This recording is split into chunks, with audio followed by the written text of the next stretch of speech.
আসসালামু আলাইকুম দর্শক বন্ধুরা, আজকে এসেছি হারিস ভাইয়ের হ্যাসারিতে নান্দারুট বাজার। কিছু আলাপ আলোচনা করি। হারিস ভাইয়ের ভাই আছে এখানে। তো 10-15 দিন পরে যে ডিমটা বসাইবেন, ডিমের বাউসাও কি করতেছেন? ডিম তো আশা টাশা লাগায় ফিটিং করে তৈছি ও, আশা টাশা লাগাই ফিটিং করে দিচ্ছেন। ডিম তো বাস এটা করে কতদিন আগে আশাটি লাগাইতে হয়? নিম্নে আমরা 20 দিন 20 দিন আগে আশাটি লাগাইতে আমি হয়। 1 সপ্তাহ আগে লাগাইছি। ও, তাইলে আর 1 সপ্তাহ গেলে তো মোটামুটি হয়ে যাব। হ্যাঁ আচ্ছা, 15 প্রথম অবস্থা কতগুলি করে ডিম ডাউনের চিন্তা ভাবনা করতেছেন? 15-20 হাজার 15-20 হাজার। আচ্ছা। তো বেজে আর এখন এত ঠান্ডার মাধ্যমে যে ডিম বসাইলো, তাপটা কি ধরে রাখতে পারবে? যদি আপনার ঠান্ডাটা বাইরে ওঠে হ্যাঁ।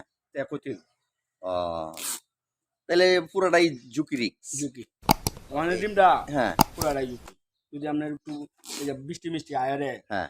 তাপটা সঠিক করা তাইলে এই যত বড় ব্রিজটাই গাড়ি করে হোক সঠিক এই ব্রিজটাই পুরাটা মারি যাইব। ওরা তোর মাই যেত না অল্প স্বল্প আসবে। কষ্টটাই মায়ের মানে কষ্টটা মাই লাভ হইতো না, লস হইব। মায়ের যায়। এই রিক্সটা লওয়াটা ঠিক না। ও, এই অল্প কয়েকটা দিনের লেগে এত বড় একটা রিক্স রিস্ক। নেওয়াটা ঠিক না। ও, আবার যদি আপনার ঠান্ডাটা না পড়ে হুম। তাহলে আবার হ্যাঁ বাড়া লাভ মানে ঠান্ডা না পড়লে। অন্ত কুচিতে একজন বইতেছে 15 দিন পরে সবাই বসে ও, এবার আনকমন ভাবে আগে বাচ্চা দিয়ে যাইব, দরে ব্যস্ত আরবো। দরে ব্যস্ত আছে। প্রথম বাচ্চা। কেউ বাচ্চা নাই তো হ্যাঁ। এই চিন্তাটা বেড়ায় বসাইছে। ও, আচ্ছা আচ্ছা। বসাই আমরাও বসাই, কিন্তু 2 বছর ধরে মাইর খাই দেখে বয় না। আমি 2 বছর ধরে বয়ছি। একটু বাটিয়ে বইলি সবচেয়ে ভালো। হ্যাঁ অত অতটা রিক্স লয়ে দরকারটা কি আমার? কি দরকার? আমরা লাভ হইলে একটা বেজে 15-20 হাজার তেল লাভ হইব, হ্যাঁ। লস হইলে আমরা 30-35 হাজার তেল লস হইব। আর সারা বছর এরপরে সারা মাসে কাটাকাটি সব। কারিগরের বেতন চেতন দিয়ে আরো আমরা জীবন ধ্বংস হইব।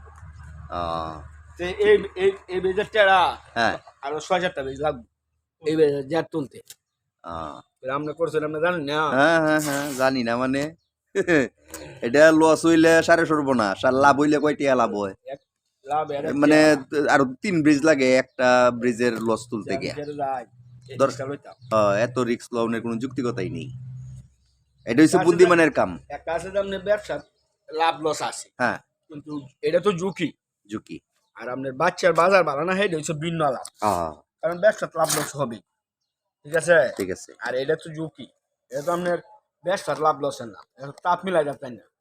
ঠান্ডাটা বাইরে হলে আমরা জীবনটা অকালে ধ্বংস। কষ্টও করবাই, মানে কষ্টটাও তো অতিরিক্ত হয়।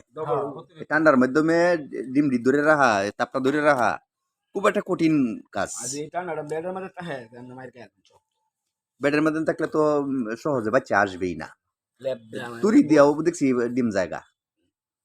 ল্যাব দিয়ে আনো লাগবো। বাচ্চা সুন্দর হইতো না, গিরছে নিত না, এটা টাফালিং করবো গিরছে। বাচ্চা সুন্দর হইলে সে আমরা গিরছে নিত, নাহলে আমরা তো গিরছি কি টেয়ারে কিনে নিত না। টেহাতে জিনিস নিবো, বালা সুন্দর জিনিস দেখে নিবো। জানো বালা হয় এন্ত নিবো, ধর 2 দিন পরে নিবো। 1 মাস পরে নিত রাজি আছে গিরছে। হ্যাঁ, খারাপ জিনিস গিরছে নিত গৃহস্থরা খারাপ জিনিস নিত না, ফালবো জিনিসটা। না, ফাল বহুত টেহা দেখে নিয়ে নিবো জিনিসটা, নর্মাল দুর্বল নিত করে। নিত করে। আসলে ব্যবসার হিসাব নিকাশ অনেক কিছু, ব্যবসা হিসাব নিকাশ আছে। অনেক হিসাব নিকাশ করি ব্যবসাটা চালায় যাওয়ান লাগে। এই নির্মাণ সপ্তাহখানেক কাজ করলে তো কমপ্লিট হয়ে যাবো। সপ্তাহে কাজ করলে করে ঘর কমপ্লিট। কালকে মিস্ত্রি আইবো, বেটি করবো, বেটি কইরা লেফেল মিস্ত্রি আনছি। হ্যাঁ, করতেছি সাথে, বুঝলেন না? সাথে করলে একটু আগ গইলো কামটা চারাইলো। মিস্ত্রির সাথে আমি করতেছি লেফেল মিস্ত্রি না।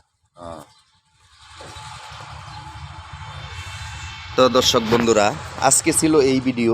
বিশেষ আর কি বলবো, আপনাদের সুস্বাস্থ্য মঙ্গল কামনা করে এবং আপনাদের ব্যবসার মঙ্গল কামনা করে আজকের মতো এখানেই শেষ করলাম।